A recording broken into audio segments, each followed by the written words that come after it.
ప్రియమైన వాళ్ళరా, ప్రభు యేసుక్రీస్తు నామములో ఈ యొక్క ఉదయకాల సమయాన మీ అందరికీ నా యొక్క హృదయపూర్వక వందనాలు తెలుపుకుంటున్నాను. ఈ రోజంతా కూడా మీరు చేయే అన్ని విషయాల్లో దేవుని హస్తము మీకు తోడయుండి మీకు జయాన్ని కలుగు చేయను కాక.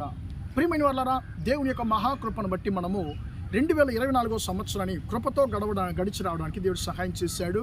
దేవుని మహాకృపను బట్టి మనము 2025 సంవత్సరంలో ఈ నూతన సంవత్సరంలోనికి మనము అడుగుపెట్టి ఉన్నాము. ప్రియమైన దేవుని బిడ్డలారా, ఈ నూతన సంవత్సరంలో దేవుడు మన జీవితంలో ఎలాంటి కార్యాలు చేయబోతున్నాడు, జరిగించబోతున్నాడు అనేటువంటి దాన్ని మనము ఈరోజు మనం ధ్యానించుకోబోతున్నామండి. ఇర్మియా గ్రంథము 29వ అధ్యాయం 11వ వచనము ఇలా సెలవిస్తుంది, నేను మిమ్మల్ని గూర్చి ఉద్దేశించినటువంటి ఉద్దేశము నేను ఎరుగుదును, అవి రాబో కాలం ముందు మీకు నిరీక్షణ కలుగునట్లు అవి సమాధానకరమైనటువంటి ఉద్దేశములే కానీ హానికరమైనటువంటివి కావు, ఇదే యెహోవా వాక్కు అని వాక్యము మనం చదువుతున్నాం. ప్రియులారా, దేవుడైన యెహోవా ఈ సంవత్సరంలో మనల్ని గురించి కొన్ని విషయాలు ఆయన చేయడానికి ఉద్దేశించి ఉన్నాడు. ప్రియమైన దేవుని బిడ్డలారా, ఈ యొక్క వచనము తమిళ బైబిల్లో కొంచెం తేడాగా ఉందండి. ఎలాగంటే, మీరు ఎదురు చూస్తున్నటువంటి క్రియలను యెహోవా మీకు చేయడానికి ఆయన ఉద్దేశించి ఉన్నాడు.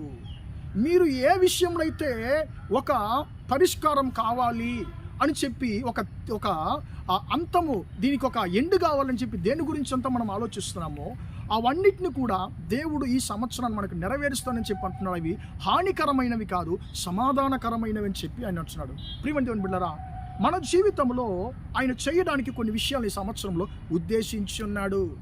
ఆయన యొక్క ఉద్దేశాలు పొందుకునేటువంటి సంవత్సరముగా మీకు నాకు ప్రియమైన దేవుని బిడ్డలారా ఈ యొక్క సంవత్సరం ఉండబోతుందని చెప్పి దేవుడు వాగ్దానం చేస్తున్నాడు. ప్రియమైన దేవుని బిడ్డలారా, యూదులు ఆ రోజుల్లో దేని గురించి వారు ఎదురు చూశారు, వారు దేని గురించి ప్రార్థించారు అని చదివినట్లయితే ప్రియరా, ఇర్మియా ప్రవక్త 70 సంవత్సరాల తర్వాత జరగబోయే కొన్ని విషయాల గురించి ఆయన ప్రవచనంగా చెప్తున్నాడు అండి. అయ్యా, మీరు దేవుని దుఃఖపరుస్తున్నారు కాబట్టి బబులోన్ దేశానికి మీరు చెరగా పట్టుకెళ్ళబడతారు.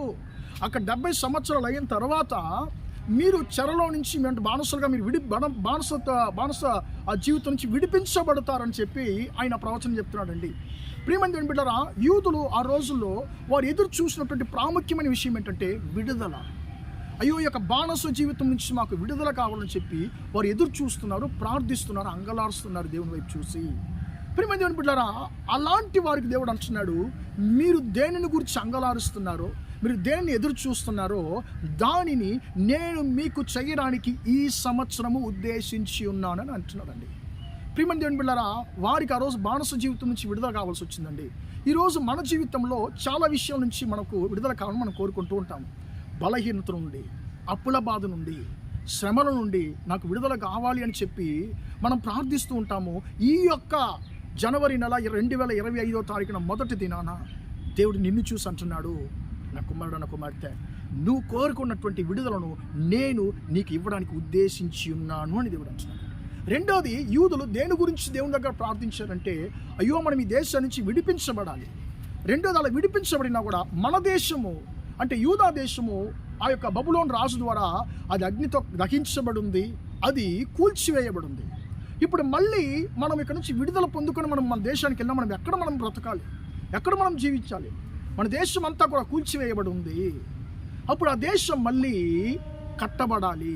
ప్రియమైన దేవుని బిడ్డలారా, దేవుడు అంటున్నాడు, నేను మీరు కోరుకునేటువంటి ఆ యొక్క విషయాన్ని నేను చేయడానికి ఉద్దేశించున్నాను. అంటే ఏంటి?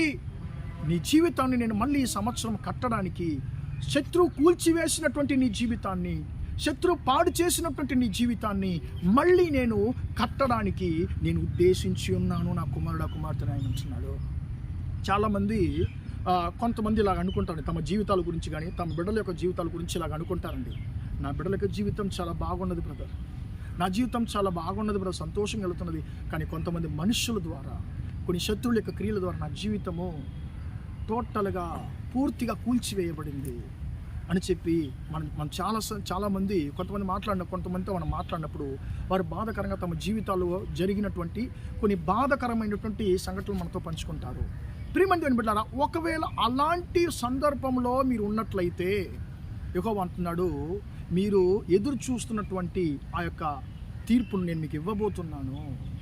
అది చేయడానికి ఉద్దేశించున్నాడు. మీ జీవితాన్ని నేను మళ్ళీ కట్టడానికి ఉద్దేశించున్నాను. శత్రువు ద్వారా కూల్చివేయమని మీ జీవితాన్ని నేను మళ్ళీ కడతానని చెప్పి దేవుడు మనకు వాగ్దానం చేస్తున్నాడు. మూడవది ప్రియులారా, యూదులు వారు దేని గురించి ఆలోచించారు, దేని గురించి బాధపడ్డారంటే ముందు విడుదల కావాలి. రెండోది మన దేశం కట్టబడాలి. మూడవదిగా ప్రియ మన దేశానికి మనం వెళ్ళినా కూడా ఈ అన్ని నాశనాల కారణము మన దేవుడైన యెహోవాని మనం దుఃఖపరిచాము, ఆయనకు దూరం అయ్యాం కాబట్టి అదే కారణము. కాబట్టి ఆయన మందిరం కూడా కూల్చివేయబడి ఉంది, ఆయన మందిరం కూడా కాల్చివేయబడి ఉంది. ఇప్పుడు మనకి విడుదల కావాలి, దేశం కట్టబడాలి. వీటన్నిటికి ప్రాముఖ్యంగా దేవుని యొక్క మందిరము, దేవుడైన యెహోవా యొక్క ఆలయం మళ్ళీ నిర్మించబడాలి అని వారు ఉద్దేశించారు. ప్రియమైన దేవుని బిడ్డలారా, దానిని కూడా దేవుడు నెరవేర్చాడు. వారు ఆలోచించారు, దాన్ని కూడా దేవుడు చేయడానికి ఉద్దేశించాడు.